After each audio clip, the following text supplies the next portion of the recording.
ఎటు చూసిన కోడి ఈకలు, మొత్తం అంతా చికెన్ వేస్టేజ్, చాలా దుర్వాసన, చుట్టుపక్కలన్నీ ఇల్లు. ఇది మన హిందూపురం పరిస్థితి. Hey guys, welcome back. నేను మీ హిందూపుర సాయిని.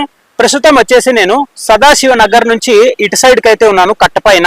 ఇది మనకు బజాజ్ షోరూమ్ ఉంది కదా, బజాజ్ షోరూమ్ పక్కలో ఉంటుంది కట్ట మీద. ఈ కట్ట మీద చాలా అంటే చాలా కోడి వేస్టేజ్ అయితే ఇక్కడ పడేస్తున్నారు. ఎవరైతే చికెన్ షాప్ వాళ్ళు ఉంటారో వాళ్ళు ఇక్కడ తెచ్చేసి డైలీ ఈ చికెన్ వేస్ట్ అయితే పడేస్తుంటారు.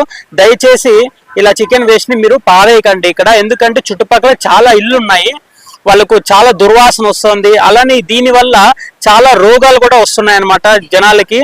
దయచేసి మున్సిపాలిటీ వాళ్ళు కూడా దీనికి స్పందించి వాళ్ళకు తగిన చర్యలు తీసుకోవాలనేసి కోరుతున్నాను. అలానే ఇక్కడ ఉన్నటువంటి వార్డు కౌన్సిలర్లు కూడా ఇక్కడ ఉన్నటువంటి ప్లేస్ ని కొద్దిగా పరిశీలించి క్లీన్ గా పెట్టుకొని వాళ్ళ వార్డు వాళ్ళని జాగ్రత్తగా ఉంచుకోవాల్సిందిగా నేను కోరుతున్నాను. అలానే ఇక్కడ కనపడుతున్న డ్రైనేజ్ కూడా చాలా రోజుల నుంచి క్లీన్ చేయలేదు.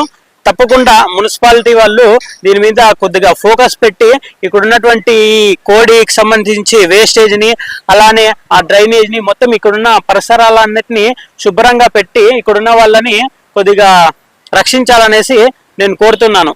Thank you so much.